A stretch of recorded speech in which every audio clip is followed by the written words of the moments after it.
Welcome back after a couple month hiatus here to WTCW's Department Number 2 podcast.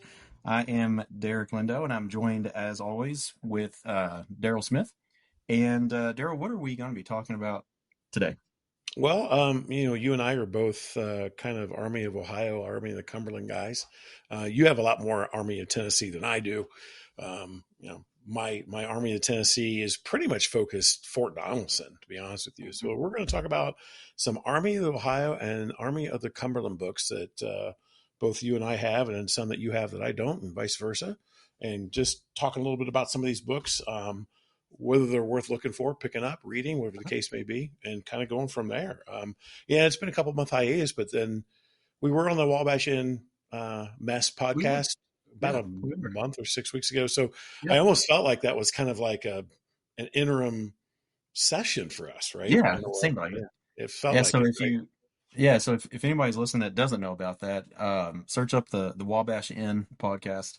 We were on there with those guys several weeks ago, and just talking about this podcast and the website, and Yeah, really just our Civil War interest in general. I think yeah. so. It was a good time with those guys. And we were They're all over great, with that with great those bunch. guys, much like when you and I talk. We were just all over the place. Yeah, Um, that's true. But yeah.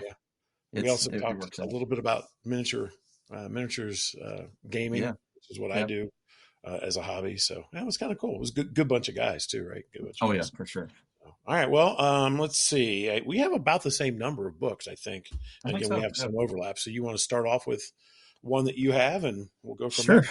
Well, I guess if we want to just kind of go in chronological order here, I Mm, guess okay. we'll start with Gerald Prokopovich. Man, let me say it again. Gerald Prokopovich's All for the Regiment, the Army of the Ohio, 1861 to 1862. And I think both of you all, sorry, man, it's one of those Both of summer us all. days where my own kids have been driving me nuts today. But anyways, I think it's one that both of us agree is probably one of the most important books on the Army of the Ohio that you can find out there. Absolutely. There are some books, and I think again, you and I are aligned on several things that I feel like are like must reading for depending on the topic. Richard McMurray's book, Two Great Rebel Armies. That to me is required reading. Everybody who studies Western theater needs to read that to understand the trials and tribulations of what was going on out in the Western theater. I think if you're trying to study the Army of the Cumberland, and in this iteration, of course, is the Army of the Ohio, you need to pick up this book. It is, let's see, Chapel Hill, so University of North Carolina. Of course, Gerald also does, and I'm going to say this wrong. I should know the name of his podcast or his. Well, I Oh my can gosh, it's terrible. look that up here. Anyway, yeah, it's 2001, University of North Carolina Press, and it's 265 pages. That includes index and bibliography notes and all that stuff too. So it's a pretty good read. A lot of first-person account, Hmm. which makes it really fantastic to go through. And of course, he is getting these first-person accounts from a variety of regiments from a variety of states. But I think just to understand some of the organization, and it does cover the history of the Army of the Ohio through the end of the Kentucky or Perryville campaign, whatever you'd like to call it, Heartland campaign. So Hmm. one of those. What did you think about Gerald's book?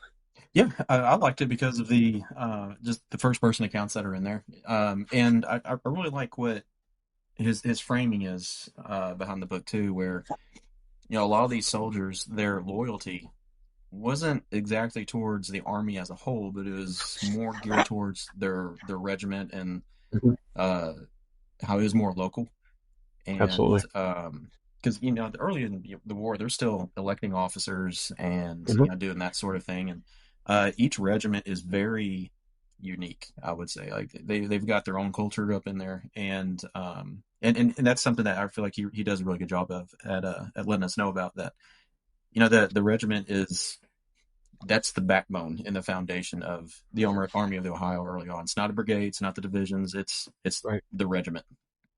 Right. I completely agree because, I mean, as once Buell takes over command of the Army after Sherman, he's building his brigades and divisions, but as we well know, and Grant does the same thing, he's not keeping state structure for one thing. He's mixing up units as they come in. part of that was intentional. I think part of it was just the way it went. Buell gets a lot of flack for not keeping state regiments together, but again, other commanders are doing the exact same thing during the war, so it's kind of funny. To your point, it's the company and regiment, right? It's the regiment. So, a lot of these regiments, of course, and many listeners already know this, but many of the regiments are either coming from like one county or one large city or a number of surrounding counties. That's not always tried and true, depends on the regiment, but for the most part, a lot of these guys know each other anyway, right? So they know the leaders in their community. A lot of these gentlemen are the ones being voted for officers, right? So it's more of the all for the regiment, all for the community, right? In this particular aspect, of course, the reasons why they go to war are varied. But when they're talking about company and regimental organization, it is because my neighbors are going, and it feels like it's the right thing to do. Right. And I know these guys, right? That's my sheriff, and I go to this guy's store and whatnot. So this is a must read to study Army of Ohio into the Army of Cumberland. And I think it's just a must read for Western theater. Period. I agree. Again, another one of those books that we wish they're similar to, like a Confederate version of this, or whatever the case. You would love to see that someday. So it's not one of those books that's going to take you a month to read. It is a little over 200 pages, if that. 265, including all the notes and bibliography, and all that. So it's a brief read. It's easy to get through, and it's something I would highly recommend if you're wanting to get deeper into the Western theater. This is a good place to start. And absolutely. And one thing for me is I like his treatment of the 1861 1862 time frame. Sure. Before Fort Donelson or Fort Henry busts everything open, and then you get all the movements. So he does a real good job, as the Army is kind of coming into itself with the training and the initial organizations, and then just all the junk that's going on behind the scenes between the different divisions, the different personalities of these commanders. It's a very interesting read. So I highly recommend it. Yeah, it should be really easily obtainable, again, because it's University of North Carolina Press in Chapel Hill. 2001, I think is what I said, something like that. So it should be really easy to find either on the primary or secondary markets. So again, a recommended one. I'm going to jump to one that you don't have that we talked a little bit recording. So there was an historian or historian that was in Kentucky. He starts writing a lot of monographs on various Kentucky Civil War and some other, as you and I were discussing, some other different ones as well. Topics. I have one on Middle Creek. One's called They Met at Perryville. Just found one on Mill Springs, which was kind of cool to come. You said 4th Indiana Cavalry and Newburgh, right? So we're talking about Richard J. Reed. The booklet that I have is The Army That Buell Built. And it is a 76-page monograph, that is in some aspects similar to Prokopowicz's work, but it also, I think, it's more structured just towards organization. So it's really more of the building. You're not going to get a lot of first person in this. Of course, it's much shorter, so you would anyway, but you'll get some organization tables. You'll get some things along those lines. It shows you kind of how Buell assembled this army. And really, so the focus is, again, when does Buell take over? November 61? November 61. Something like November that. 61. So it kind of just covers him building his brigades and into divisions. Again, this is, let's see, it was published in Kentucky. It's a paperback, 1994. Dr. Richard J. Reed. You said he was from your neck of the woods. You can try to find it on secondary markets. All of his little monographs you try to find those in secondary markets. Nobody's publishing these, unfortunately, any longer. It'd be kind of cool if they took all his monographs and just put it in one big book. Oh, yeah, I think that'd be great. Yeah, kind of neat. So, and it seems like those pop up on eBay. I've seen them on there before. Just keep your eye open, right? Richard J. Reed, and it's REID. Just keep your eye open for that, because they do pop up. And if you get them for $5 or $10, it's most definitely worth it at $5 or $10. but I think it's worthy. His Middle Creek book is pretty solid. Mhm. It's a little thinner than this one. Um, Mill Springs is ordered and on the way, so I don't have that one in hand. They Mhm. Met at Perryville is a short, monogram. That's Mhm. again, if you're just trying to get to some intro or just some different insight, look into some of the things that he does. So that's kind of a cool little adjunct Army of the Ohio book. Again, not early in the period, but Mhm. late 61 into 62. So good Right. stuff there. All Well, right. if we're talking about Army of the Ohio and Buell, do you have the biography on Buell? Because I do not. I do. Stephen Engel's book? Yes. Yeah, absolutely. It's a really good bio. Um, I like Engel because he also did one on Siegel, Mhm. and I felt that Engel, a lot of biographers, as I think we talked about before, one way or another, a lot of biographers will fall in love with their subject Mhm. and kind of overlook some of the issues that they have. I think Engel pretty much stays neutral. I thought Engel was a little tough on Beale, Mhm. a little bit, but I also thought he was pretty fair. So his bio on Beale, oh yeah, I didn't even grab that one. It is a university press book. I can't remember which university off the top of my head. I want to say it's Kent State here in Ohio, but I could have that completely wrong. Again, that's another one that you should be able to find probably secondary market at this point because it's been out for Yeah, a because number of years now. Yeah, I've number of tried to get it a couple times just at various visitor centers, and I pick it up. years. Like, I Hmm. think I'm going to pick it up. I'm going to look at the price tag Yeah, and put it back. Like, yeah, nope. because it's University of Press book, right? Right. I So mean, it was. I think yeah, I can't remember where it was. I think it was over $50, and I was like, yeah, I'm not going to yeah. spend that. Drop that on. I was down But at Cumberland Gap a few weeks ago, and there is a book I've looked at. Actually, I've looked at it twice there. And I always try to buy something when I'm in the visitor centers, mhm. and I keep forgetting. And it's about I think Eastern Tennessee, Eastern Kentucky guerrilla warfare type things, Mhm. and it's $60 for a Yeah, paperback. And yeah, I'm I know what going, you're talking about. nope, Yeah. not doing it. Yep. Yeah, I'm frugal, folks. I'm Yep. frugal, not cheap, but frugal. So I like to So support okay, the presses when I can afford it. well, yeah, exactly. Well, yeah, when I can find it like marked down with the reduced, with the reduced marks and remnant marks and half price books, that sort of Yeah. thing. Mhm. So, all right, what do you have next? All Your right. was your Engel book the next, right? Yeah. So I guess I mean for that version of the Army of Ohio, is there anything else that we got left Oh, on that? yeah, there is. Okay. There certainly is. Matter of fact, Yeah, because I know the ones wrote a that you're about to talk review. about, I do not have. So I was going to Yeah, let I you. wrote a review for this for Emerging Civil War, and then I posted the full review on the Western Theater blog. Mhm.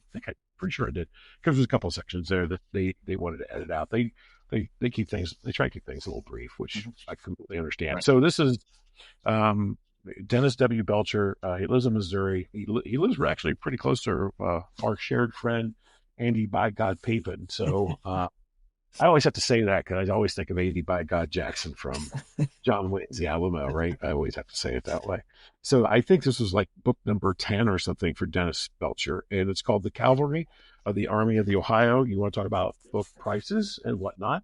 It is a McFarland Press book. So, Mhm. ladies and gentlemen, hang on to your wallets because I think this paperback is $49.95. Yeah, that's Pretty where sure it is. I Now, have it's also passed on it so 380 pages, Right.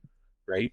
And you're getting both versions of the Ohio Army of the Ohio, right? So you're Mhm. getting Buell's version, Sherman/Buell's version, and then you will get Burnside version. But Dennis also covers the what's going on in between, Mhm. right? So um, he's going to fill in from August of '62 through. Now he doesn't hit Stones River hard or anything like that because he has a book on the Calvary Stones Right. River and whatnot. So he's not going to hit that as much, but he's hitting all these other peripheral things that are going on. It is just filled with little detail of action after little detail of action, just repeatedly. As new regiments are being formed, he'll kind of go back and give you a little insight as they come in. Um, Dennis has a very straightforward writing style. So you're not going to get a lot of what I would call prose. Well written, yes, Mhm. absolutely. But you're not getting a lot of flowery. And I'm okay without a Yeah. lot of flowery. Yeah. So he's really just kind of going, here's this situation, blah, blah, blah, blah, blah. Here's this action, blah, blah, blah, blah, blah. So it's pretty good. So part one is the First Army of the Ohio, and that's 150 pages. Mhm. And then part two is the Second Army of the Ohio from 1863 through 1864. And of course, then you have all the notes and whatnot. But let's see, goes Atlanta, and then the end of the cavalry, which is the last chapter. So that goes from about page 150 to about page 325. So you get 175 pages on the second iteration with some of that in between stuff. He covers the not so great rate of 63. Yeah. I think he's got that in there. So it's well done.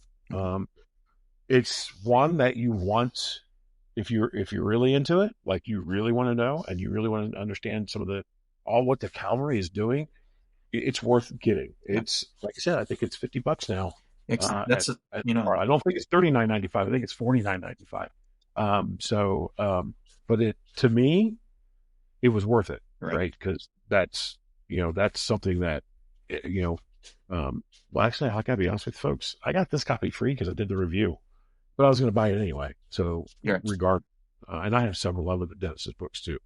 But yes, I think that's one I'm going to have to just break down and get at some point. Yeah, So I'm going to need it just for research purposes. Need it. Because again, he's covering all these just little things that are going on all over the Western theater, particularly in the Army of Ohio's peripheral areas. So that leads us into, well, I guess it's going to lead us into the Army of the Cumberland, right? So that's the baby of the Army of the Ohio. And so, what do you want to start with? I'm going to jump in with Days of Glory here, and you're going to hear my dog here in just a second. She demanded. We have one of those sliding doors here to go in the office, and she moved that thing open on her own. Yeah, well, smart dog. Yeah, so she's... All right, now she's down. Okay. Okay. All right. So that is those nails there are a lot of noise. All right, so let's get into Army of the Can't hear it. So good. Far so good. That's so, good. Yeah. But Larry Daniels, Days of Glory. This is the Army of the Cumberland, 1861, 1865, and the first bit of this book is going to cover the Army of the Ohio because, as we know, it does turn into the Army of the Cumberland. And I think he does a great job on that too. It's I think it was the first book that I read on a specific army, like just this style of book. And I read it during COVID, I think, and really enjoyed it. But yeah, it's especially this was really good, especially for the Atlanta campaign stuff, which the Atlanta campaign is extremely confusing for me. All the different gaps and the little mountains and like these little rivers, like it is a lot to keep up with. And there she decided to get up again. Yeah. Yeah. But yeah, it's a good book.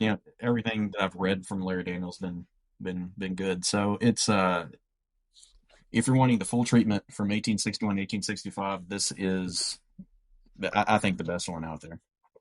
Yeah, and this is definitely a history, right? So he'll talk about the organization a little bit, but he's really writing this from operational theme, I think is a way of putting it. Of course, he'll delve into campaigns and battles, right? Absolutely does that. Extremely well written. You've alluded to it already.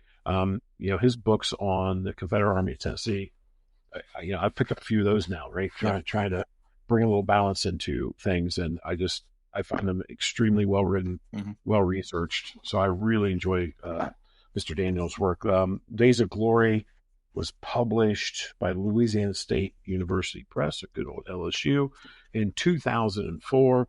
It is definitely readily available for our listeners. Yep. If you send us a check for $19.95, no, I'm just kidding. Maybe we get LSU to be our if LSU, North Carolina, any of y'all want to sponsor? Hey, all y'all, right? Yeah. All y'all. Yeah. But it's a good book. It's a bigger one, right? It's 500. Almost, well, it's 400. Yeah, it's almost 500 pages.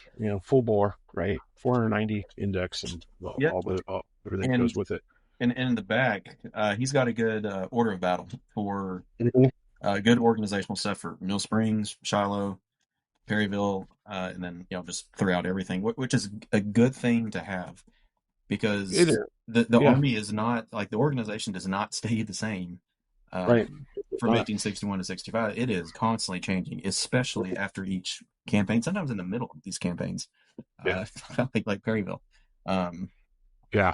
you want to follow regiments after Perryville. Well, you still kind of can, because Mm-hmm. like Starkweather's Brigade, perfect Right. example. That's still Starkweather's Brigade at Stones River and Chickamauga for the most part, but some of the other ones really get moved around, and especially designations, right? That's Right. also gets a little confusing, right? Because it all becomes 14th Corps, even though we call it the Army of Cumberland, and Mm-hmm. left wing, center wing, and all that good stuff that Yep. goes with it.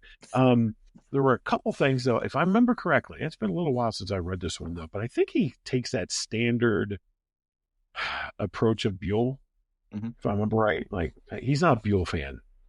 I think a Buell fan is a stretch of a Mm-hmm. term anyway, but Mm-hmm. I think he kind of follows just kind of traditional convention a little bit. But other than that, the book I think is fantastic. Yeah. So So speaking of if I that, what would you say that conventional view of Buell is? well, I think we've talked about that a little Mm-hmm. bit, right? Like, you know, well, we start with Bragg's brother-in-law. That's always Right. funny. Right? So there's that one, and God, there's still people out there They're in today. cahoots together. Yeah. Um, acoustic shadow and all these things that go with it. Mm-hmm. But, much like Bragg, he was a martinet, he was a Cold.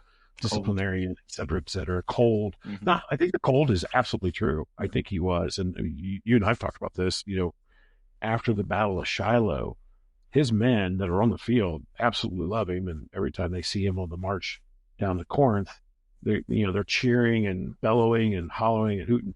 He never recognized that. Right. And so he lost that volunteer. If he had just doffed his cap and touched a flag or two, I think a lot of what we read into the Perryville campaign kind of goes away. I think so too. A lot of that vindictiveness that gets directed at Buell too.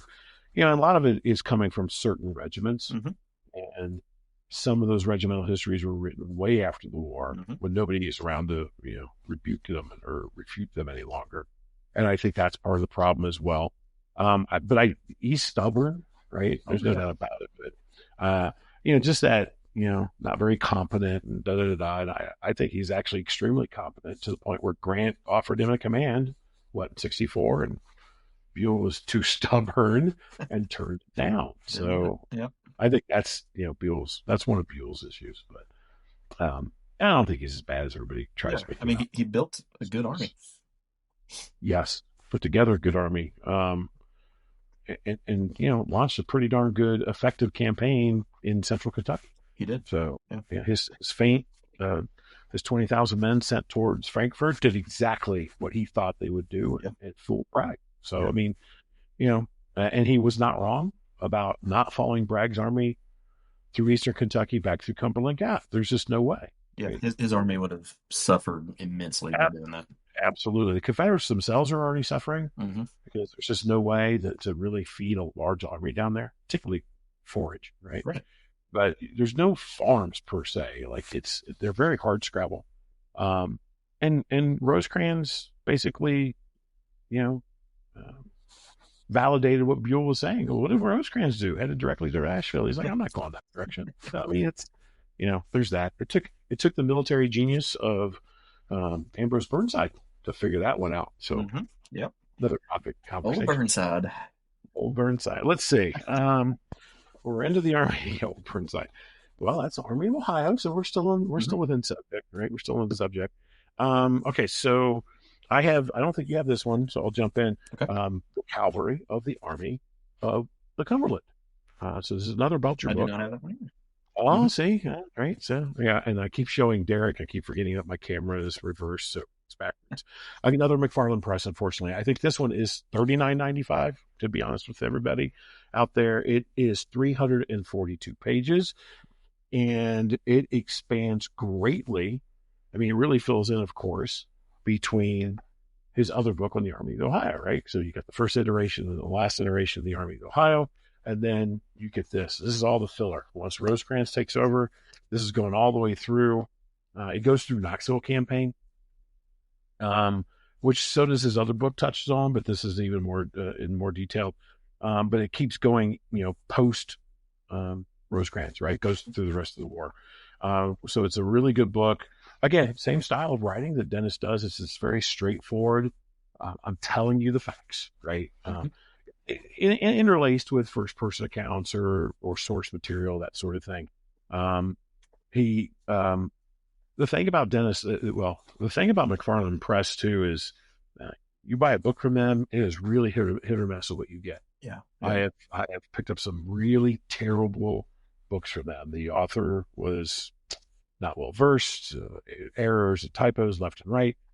Dennis does a fantastic job of pretty much getting everything aligned for McFarlane. I know Andy Papin has edited some of his books for him too. So, I having that other set of eyes really helps. But they're well written and they're also, they're well formatted. There's usually several maps within, um, and they're just again, there's not a lot of typos. There's not a lot of errors, right? Hmm. Which is really good. There was a couple of points in his Army of Ohio book that I didn't necessarily 100% agree with. It comes down like the not so great grade and that's that sort of thing. There's some takes there. It's like, okay. But for the most part, it's like they're rolled out. So again, this is a McFarland. I didn't give the year on the other. The Army of Ohio, the Cavalry of the Army of Ohio, that just came out last year, the year Yeah, I was gonna say before. it's pretty new. Cumberland book came out in looking right at the page. Oh, 2016. Okay. So it's definitely on the McFarland Press website. Hmm. You'll find it on places like Amazon and eBay, but you're not going to find it for much cheaper. These rarely get discounted anything, Right. just because McFarland are pretty limited. But a very good book. This one's actually the foreword of this one was written by a mutual friend of ours, David Powell. Oh, yep. People may recognize that name. Hmm. So it's a great book. I'll throw it in there, even though it's not Army specific. To his Calvary of Stones River, like I love that book. I just totally enjoyed that book thoroughly, because he covered a lot of the actions for some of the guys that are pseudo local for me. Minor Milliken of the First Ohio Cav for one example, and of course he goes into great detail. So good stuff there. All right, what else do you have for us? All right, so we're gonna go way back here with this one. This is the Annals of the Army of the Cumberland, the 1864 edition by a man named John Fitch, who is the provost judge of the Army of the Cumberland. So this book, huge. It is, let's see here, over 700 pages until you get to the index. And it's got, I guess, common songs that the men in the army would sing. Yeah. It's got a lot of little those little sketches. Like one I just randomly turned to here is guerrillas destroying a railroad near Nashville. So you've got that little sketch there, but it's good for, I'm trying to think of the word phrases. If you're wanting to do some research Mm-hmm. and you're wanting to incorporate some things on the Army of the Cumberland, this would be a good place to get some first person type of stuff. Um, this goes through I believe it stops after Chickamauga. Let's see here, but I mean, it goes through the different departments of the army. It goes through the organization. It's got biographical sketches of some of the major players like McCook, Rousseau, Thomas, Rosecrans, Palmer, Negley, Sheridan. Just all those guys that most of us are probably familiar with. But it's even got some colonels in there. It says, but it's yeah, I think it kind of pretty much goes through. It's got something on the sanitary commission, early operations. I mean, it's just got a little bit of everything, and Mm-hmm. it's good that it came from someone that was there. Someone that was Sure. in the army from that would have seen a lot of this organizational stuff from the organizational side of things, not just a private soldier in the ranks, but somebody who is dealing with a lot of this stuff. Um, but it's a good read. It's got tons of just great little first person accounts, especially from somebody that was there. But just the little things that they include in there, like details about the sanitary commission. You don't get that a lot from really anything, and he's got a section in there on that. I think the songs is interesting. If what were the soldiers singing in this particular army, he's got a whole section on that for you. So it's but it's not a complete history because it does end in 1864. That's when this was published. So yeah, I don't think it really has anything in there about Atlanta. but it's just the early first half of the Army of the Cumberland, Army of the Ohio. I think is it's got some good stuff in there that I think if anybody's really wanting to take a deep dive on this army, I think it's a good one to pick up. Okay. And it's available. I don't Yeah, have it. Statpole I books. just popped it up on Amazon, evil Amazon, just to see what the availability was, and bam, there's a paperback copy right there, Hmm. ready to rock. It looks like it'll usually list for about $30. Hmm. Ladies and gentlemen, I'll tell you right now, it's at $12.50 if you're a Prime member like I am. So, Yeah, and um, I think I found mine at a. I think I found it at Half Price Books for yeah. super cheap, and so that's. I think that's how I came Oh, across mine. oh, yeah, they've got new and used offers here too for even cheaper. So yeah, Mhm. oh, very good. $2.50. Very Oh, good. $6. So yeah, yeah, it's a very affordable book. pick it It up. sounds like too, from what your description, like a lot of the counties did, or even states did like post-war Yeah. histories and Hmm. whatnot. And it's a lot of snippet information, a lot of this, a lot of that, Yeah. biographical. Hmm. Yeah, so it sounds a lot like that. So yeah, it sounds like one I need to. I'm going to just add it to my wish list right now. There So you go. if folks really want to, really, really want to sponsor us, like I can share my Civil War wish list, and you guys could just have at it, right? Just That's right. Yeah, right here, all kinds of stuff, I right? will never So turn down a book. that's right. That's right. Sometimes I wish I, didn't crack one open, but yeah. Yeah. All right. So let's see. Well, the last one that I have, I actually have two, but I'm not gonna let that other one kind of go for now. But the last one I have, and I'm gonna be honest with you, I've had Van Horn's History of the Army of the Cumberland, both volumes, for a Mhm. number of years. I've only cracked them open a few times. Um, I know it's standard history for the Army of the Cumberland. A lot of our historians today will use Van Horn, but I've also come across and had some discussions with some of our modern historians about some of the inaccuracies. I Mhm. think, again, Van Horn will fall into some of that post-war Right. things that just aren't quite there. I'm going to read one quick passage. Sure. You'll love this, right? Very short. Okay.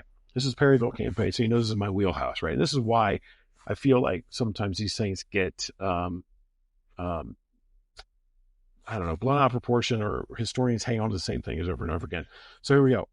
Quote, on the other hand, General Buell did not seem to know that before General McCook became seriously engaged, General Crittenden's corps was in line of battle on General Gilbert's right. Well, that's completely wrong, Mhm.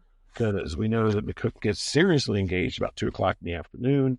Crittenden's corps doesn't make his arrival till 3, and doesn't shake out and get into line to extend Gilbert's line till more like 4, 4:30, 5 o'clock. Yeah. Right, 4, probably 4 is a safe time to say. So it's just little things like that, right? Mhm. That we know today aren't necessarily true. Now, again, if you want a really cool, I mean, mine's a nice, beautiful. What is this? Mine's a Broadfoot Publishing redo. So it's beautiful, right? Just a beautiful book to have, 2 volumes to have. But there's that. You got to kind of don't read everything that you read with, don't Verified. believe everything you read, right? In Yeah. this one, Yeah. Verified this things. Yeah. Broadfoot Repub, and this is 1992. So you may or may not be given, but it's illustrated with battle maps, campaign maps. The version I have here it's got a new introduction by Mr. Cousins in it. So it was written at the request of Major General George H. Thomas. So it's massive. Again, it's 2 volumes. Hmm. Um, yeah. Yeah. What did you think of Van Horn? I think I have the combined version. I think we got both of them in one. Okay. Mine was published by let's see, Smithmark Books in 1996, Okay. and so it's got. It looks like it's just a one of those where they kind of copy the original and Oh yeah, sure. reprint it. Yep. At least that's what I'm thinking it is here. But it's yeah, 'cause I remember reading one time and I was trying to look for something. I was like, well, this is not at all what the content say, and it was because it's two in one, and so they just kind of started over. Um, but yeah, it's one of those things where a lot of people think we should just trust the people that were there on everything that they say and everything that they wrote. which, Yeah, fair. you have to have those primary sources, but Hmm. they're not always correct. That's right. They have their own prejudices. They have their own uh, ideas about what happened in certain Mhm. situations that Yeah, may or may not be totally correct. Their perspectives are not always what really happened. right. And so, it's one of those. It's a like I think if you're seriously going to look in the Army of the Cumberland, it's worth going through for sure. Um, Yeah, but I think you're right there. when you come across certain things, if you're like, I don't know about that, verify it. Look in a well respected book on that particular event, like like on Perryville or on Chickamauga, whatever it might be. Pick up one of those and see, okay, what does this particular historian have to say that is looking at things from every possible angle that they can find, Right. and not Right. just from That vantage. typically are footnoted or endnoted and have Hmm. several primary source material. Right. Yeah, I agree with you about primary source material. I mean, the politics too, right? Like Hmm. when I'm reading the official records, if it's a colonel writing it, I'm pretty confident. I know a lot of those guys were political. If it's a Hmm. brigadier general or up, I get a little leery Hmm. what they're saying, Hmm. right? You try to put that story together in a different light and try to look at first person accounts to see what they're saying. But it's like Oprah, and you get a mention, and you get a mention, and you get a mention, and Oh yeah, it's yeah. unfortunately it's politics within the Army is what it is. And again, a lot of these guys are volunteers, so you kind of get that. I think what's really cool about Van Horn is the appendix. It's got the organizational department of the Cumberland, and it goes through just this high overarching organization. But then it also will go through things like here, list of officers of Army of the Cumberland who were killed in action or died of wounds or disease during the war, mainly compiled from the Army Register. And it'll go through regiment by regiment that Oh really? served with it. Yeah. So the very first one is actually the 5th Connecticut Infantry, because First Lieutenant James P. Henderson was killed March 16th, 1865. That would be Bentonville, right? I think so. So, yeah, that should be most likely. You don't think of the Um, Connecticut infantry, or Connecticut no, regiment but being out there in the yeah, West.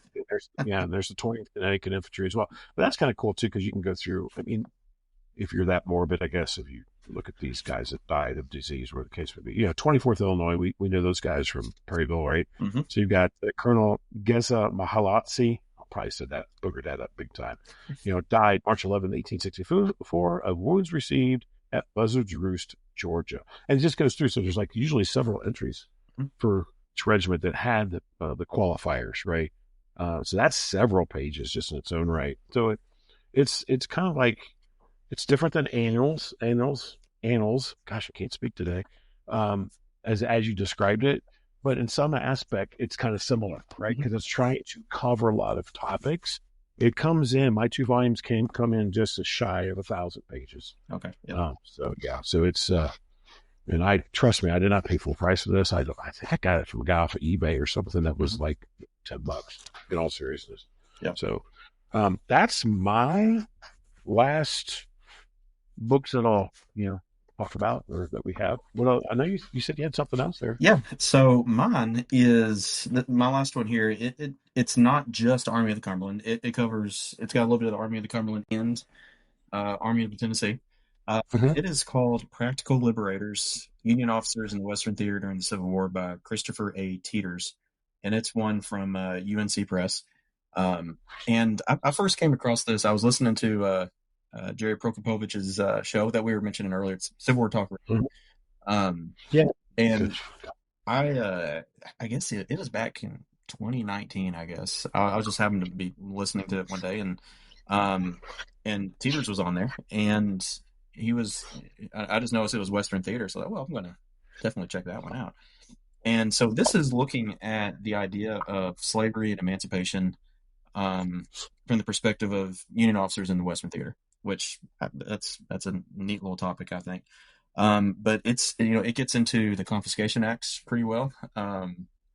Not just the Emancipation Proclamation, but the first and second Confiscation Acts.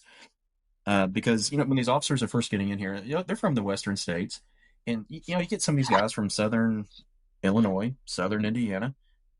They're not so much against slavery a whole lot. They're definitely not abolitionists. They might even Right. like abolition. That's preserving the union. That is it. No talk of um, abolition or emancipation really at all.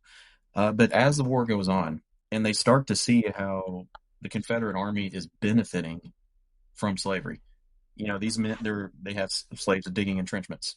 They have Hmm. slaves, working things logistically, and supplies, in the rear. And so Hmm. they start to view it as a war aim. To destroy slavery means hurting our enemy. And if emancipation hurts and helps us defeat our enemy, then we'll be for emancipation. But I mean, he gets into, some of these officers are abolitionists.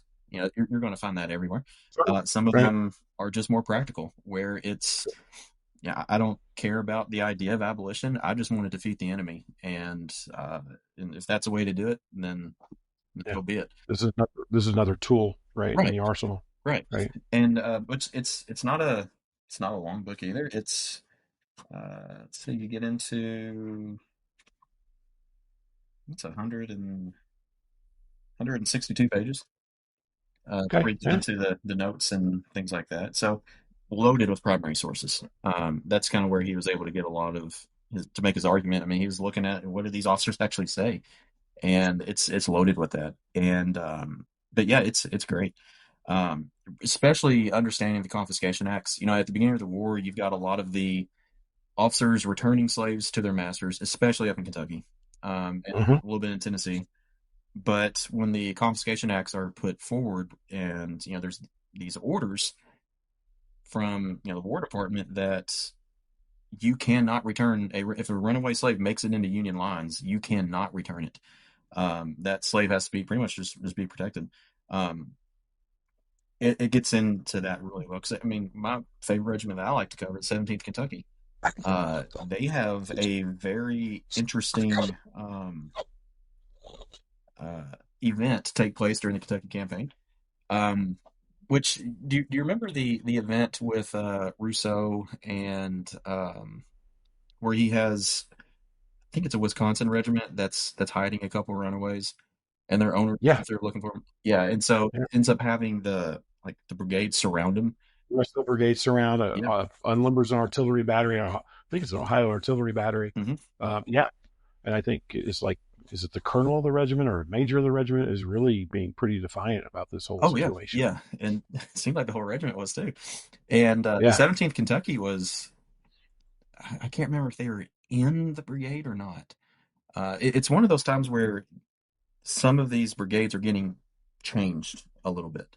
Mhm. And so, Colonel McHenry witnesses this and this really a situation you don't want to have within your own army. And the same thing happens to his regiment. There is a runaway slave that makes it to his regiment.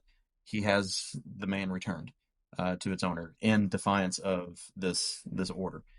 And McHenry, I don't know how the story gets out, but it's in a lot of newspapers. And up in Indiana, and when you start getting a little further north you go, they're calling for his dismissal for disobeying this order. And then in Kentucky, though, they're saying if McHenry is dismissed, then for this, then every single one of our officers ought to resign, sort of thing. So it's those war of words that is getting that's heating up, and then McHenry gets dismissed by order of President Lincoln, and he is dismissed from the service and sent home to Owensboro, Kentucky, where he does not do anything else throughout the war. And he's replaced, um, and his men are about to mutiny over that, and he kind of gives them a speech to calm them down, and they end up being, I think, a pretty dang good regiment the rest of the war, and he's sent home, which is it's one of those things where it's like, man, this because McHenry was a good, experienced officer from Fort Donelson and Shiloh. Whenever they got plucked out of the Army of the Ohio and stuck with Grant there for a few months, and then given back to the Army of the Ohio, this is one of the most experienced officers in the Army of the Ohio at the time, and he gets dismissed. So it's a very interesting story, I think, and it's one that this book helps you understand that sort of thing a little bit more, I think. Hmm. So Yeah, just I think it sounds very relevant. I mean, and you touched it, right? Um, one thing, freeing the slaves was a tool, right? We're denying the enemy labor, Right. Forced labor, right? Enslaved labor. That's one part of it. But again, you touched on too, like a lot of these Western boys, the letters they write home, the language is, we certainly wouldn't say anything like that today. Right. Um, and then as they move further south and have also encounters, a lot of their hearts will change. Yes. Yeah. Of course, the war goes right, Mm-hmm. and particularly true in the Army of the Ohio / Cumberland, as they start to change. Again, they're not necessarily fervent abolitionists, Mm-hmm. but they're seeing how these people are being treated, Right. and I think that goes a long way to softening their hearts. But you're reflecting on it, man. It's Kentucky, man, like conflicted Kentucky. Yeah. Right. It's just that whole situation, and it's not ironic that Lincoln orders McHenry's arrest, Mm-hmm. right? Or dismissal, right? Dismissal. He's doing that to a lot of Kentucky officers that are speaking out or not following the edicts that has been handed out by the Lincoln administration. So, yeah. So that's most unfortunate or fortunate. I don't know how we'll look at that today, but there's another book too. Well, I don't want to get too sidebarred on other stuff, but there is another. It's a Savage Beatty book, actually. It's not some guerrilla in Western Kentucky book, but yeah, I don't know. We can talk about that another time. But it is Divided Loyalties. Yes, I think is I the got name. that one. Yeah, and we might have talked about that one. Mm-hmm. I want to say the guy's name is Link or something like that. Linck. Fink. Fink. Yeah, Okay. yeah. So you can get this. Usually, this is discounted on. Yeah, that's it. James W. Fink. This is usually discounted on Savage's book on his website for whatever reason. I think that's a fantastic book. If you're trying to, and the reason why I'm bringing it up is because you're trying to understand the framework of what the Army of the Ohio starts to operate under. That book really focuses on 1860. Did I say that right? Yep. Or is the neutrality really period? 59 to 61. That's it. Mm-hmm. So he focuses in through the neutrality period, right? Mm-hmm. And that when I read that book, that really oh, okay, this I can even understand this conflict before the war even starts, right. Before there's even the firing apart Fort Sumter. Like you start to understand what's going on. I mean, in 1860, there's a Louisville newspaper that's calling for the assassination of Abraham Lincoln before he's elected. Yep. Before he's elected. So it's like, okay, here we go, right? So I think you also have to understand how you read that kind of book to understand how the commanders of the Army of Ohio Cumberland had to act, right, and what they're dealing with. Right. Buell would not allow foraging. There's a reason. Kentucky's a union state, folks. Yeah. Are you going to allow foraging on Ohio? Of course, yes. That answer would be yes, probably, right? If you're desperate enough. But it's not like they're operating in South Carolina. It's exactly right. So, it's interesting. So I think that's a great book too. And for me, it's another one of those kind of obscure, but I think it's must read. Really understand what's going on, particularly, of course, Kentucky. There's several other books like that too. That could be another conversation that we have. Is just like these books that aren't necessarily campaign or battle driven, but are ones that we really feel like these are essential reading just in general, right? To really get an impact on the Western theater. But I think that helps set the stage of what these Union officers were having to operate under a little bit too. So, there are some other books out there. There's a couple that are a little bit more recent. So folks can go out there and look and come up with, their own searches. There's a fairly recent one. I'm not enamored with it. I'll be honest with you. For several little reasons. Maybe I'm becoming too pedantic in my old age. I don't know, but I find that writing has to be well done. You can't bounce all over the place. That doesn't bode well. And if you're writing a book about an army, you can't keep your focus really, really narrow on like maybe one particular regiment or unit, like to tell the whole picture. You could use it to tell part of the story, but there's a lot of that kind of goes on, which is a shame because I think some of these books have great potential, a good idea. We don't get enough of these army type books in the Western theater. Yeah. We're starting to, obviously, with Larry Daniel and some of these other ones that we've mentioned. I feel like there's a lot more on the Confederate side. There is. Yeah. we have at least, well, with Larry doing all the various books that he's done, Soldiering the Army of Tennessee and the Artillery the Army of Hmm. Tennessee and go on, ad nauseum, which is great. Yeah. Need that. Um, but so it's good to get out there. But if anybody wants to send me a message on the side, I'm happy to discuss other books with them. Yeah. Give that opinion, but I don't want to. You never want to just besmirch somebody. Right. Yeah. Right. So And I feel like there's that. all the books that we talked about are definitely ones that we would stand by. It's Oh, yeah, absolutely. I think so. you can't Right. go wrong with any of the ones that we've mentioned. So if Right. you're There may looking be to little things that increase we. your Army of the Ohio, Army of the Cumberland section of your Yeah. library, these are good Yeah. places. Yeah. There may be some things that we the research is Mhm. outdated or that whatever. Right. There might be little foibles, but I Oh, yeah. think the ones that we talked about, we definitely can recommend Mhm. with wholeheartedly. Yeah. And I would start with Prokopovich's book. If you're going to start with Army of Ohio, just start there. Yeah. All for the Regiment. That's a great one. It's a classic. Yeah. I mean, I know it's not that old. It's a classic. It is. So Yeah. there's just some of those books that come out that are just that way. So, well, with that, I mean, this will be less than an hour for us. It'll be a world's Yeah, record. that is pretty quick for us. But I mean, there's other things we can always talk about, right? So It's true, but I think we should do our mandatory Perryville shout out here, right? okay, yeah, that's a good idea. Yeah. That's a good idea. So of course we have the Pitt Symposium. Hopefully you've got the dates in front of you. I think I know what they are though. It's the 17th to 19th because the 18th is my Yeah. son's birthday. Oh no, is he coming? Not that one. Ezra will be Oh, there, but younger. All right, cool, cool, yeah, cool. but we'll have Owen's party the weekend before anyway, so it'll be all right. Yeah. Okay. Well, that's good. That's good. So yeah, Friday, October 17th through Sunday morning, October 19th. We have very tentative stuff up. None of these things are necessarily in stone yet. Even the times and days may not be necessarily set in stone yet. I think you're planning on doing Sterling, Alexander, Martin Woods, Confederate Brigade. That's right. That'll be Saturday morning because I think we want to do that Saturday morning slot. So we still have some things to fill in there. Of course, we'll try to make sure that we have the bottom house soiree on Saturday evening, Mhm. hosted by our friends at the Friends of Perryville Battlefield. And then Dan Masters is going to do a talk. So he'll be our speaker that night. Instead of doing a tour, he's going to do a talk. He's going to talk about the impact of the Kentucky campaign and Perryville on the rest of the war. I think I'm pretty locked into doing Bushrod Johnson. Mhm.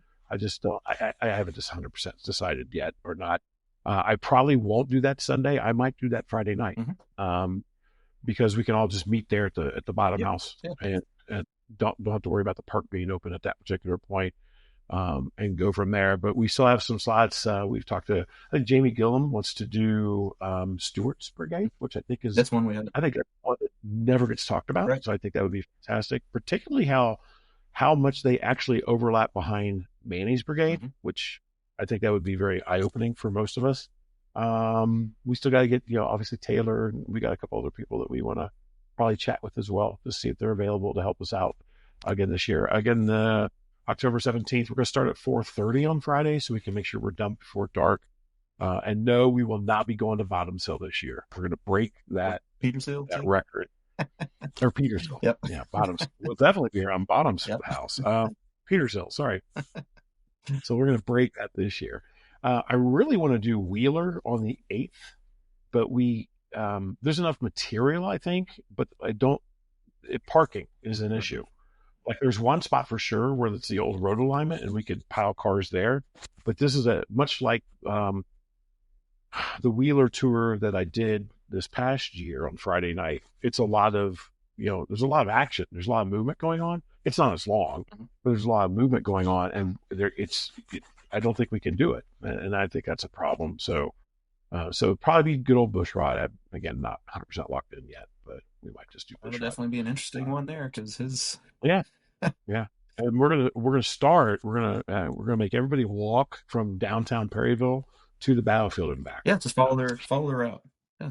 We're gonna follow their foot down. I'm kidding. It actually won't be too many. There won't be too many. Too much walking on that one because Right. well they don't They get don't. very Yeah, far. they don't advance very far at all. Not at all. As always, it is a free tour. We encourage folks to join the Friends of Perryville Battlefield. It's one way to kind of support efforts. You are on your own, of course, for lodging and meals and travel. There are motels and hotels at Danville, Harrodsburg, Lebanon, and some other places around as well. Danville seems to be one of the best hubs because they've got a lot of restaurants and whatnot. Yeah. So we just, want to remind everybody. That's good. Thanks for bringing that up. Yeah. And anything you want to throw in there about it? I really enjoy the Mexican restaurant down there in Perryville. It's it's not a bad little joint. Yeah. And it's very convenient. Yeah. Very convenient. Yeah. No doubt about it. It's right there on the east side of the river, so it's super convenient. I forgot about that little place. Seems like we wind up eating there about 2 or 3 times every symposium because it's just there. Yeah. But yeah. So just each tour is about 90 to 120 minutes in duration. So wear comfortable shoes, dress for the weather, snacks and water to keep your energy levels up, all that good stuff. And if you want to bring a small chair so that you can sit down in between the hills, because it is not uncommon for people to get winded a little bit going up and down, up and down. Depending on which hill we're tackling, you're absolutely right about that. It's not that uncommon. I have this great little thing, and this is probably where we need to eventually go to the video. But it's a collapsible, you may have seen it. It's like this is collapsible stool, and it folds down to about a 12-inch disc, for lack of a better term. It's thicker than that. It's thicker than a Frisbee, but you kind of unhinge it and you pull it up and it locks into place, and it's weighted up to like 400 pounds. Really? And I think it gets to be about 18 inches. It is super, like I've used that at Chickamauga. It works super well, and it only weighs like 2 pounds. Yeah. So it's super easy to carry around. Yeah, you can find it on Amazon. That should be our sponsor. Yeah, there you go. Oh, God, did I say something we're going to get sued about? No, I don't think so. No. Well, I can't get, what is it? Yeah. We're giving the business, Yeah. I know. Well, with that, we probably should wrap her up. Probably should. Yep. All right, folks. Well, thanks for listening again. Yeah, and if you would like to support us in a serious way, head to the website. We've got a link there that says you can buy us a coffee, which is just a cheap way to send a few bucks our way and help us keep tabs with really the whole podcast platform, the Wix platform. All that stuff is costing money, and their prices have gone up within the last year. What in the heck? I didn't even realize you've done this. Oh yeah, it's been on this for a while. And all right, coffee, quite literally. Yeah. So it's the thing about hardtack and coffee. There, this is you can provide the coffee part, and maybe we should create our own site where we can put buy me some hardtack. You can keep that. Yeah. I don't even drink coffee here, so I guess I'll cut it out. But so if you want to help us, because I think both of us are in need of new microphones. Well, I'm going to play around with it. Like I literally didn't touch it, and all of a sudden it stopped working. Yeah. So that was kind of weird. That was kind of very weird. I was telling you, I think Little Hands had something to do with mine. Well, yours, I can understand yours. Try to get that thing fixed up, but it's But if you go to westerntheatercivilwar.com/support, or just click on the support link, support us. It's support Western Theater Civil War, and you literally can scroll down and buy us a coffee. That is, and it's buymeacoffee.com. Yeah. That's hilarious. Yeah. I love it. You can buy multiples of coffee if you'd like. Yeah, we've had some people that have sent some our way. Hey, Bob Miller, thank you very much. Graham Osborne. Yeah. That's awesome. Yeah. So that helps us pay for the monthly subscription for Wix and for Podcastle. So we definitely appreciate that. And that is very cool. Yeah. It's very cool. Okay. Well, instead of a sponsor, we'll just ask people to. Yeah. Right. I mean, that'll work. Yeah. $3 to $5. Yeah, it's not bad. Yeah. Hey, that helps. That's a month or two, right? Something like that. Oh, awesome. Well, with that note, we went over the hour now. Oh, we did. Darn close we to did, it. Didn't we? All right. Well, with that, I'm gonna sign off. All right. Sounds good. Have a good night, Darryl, and thank you all for listening again. And head over to westerntheatercivilwar.com to check out our blog posts, the events coming up, and also check us out on YouTube, Spotify, wherever it is you listen to check out some older episodes, and share them. Please share them. That really goes a long way too. Awesome. All right. Good night, everybody. See ya.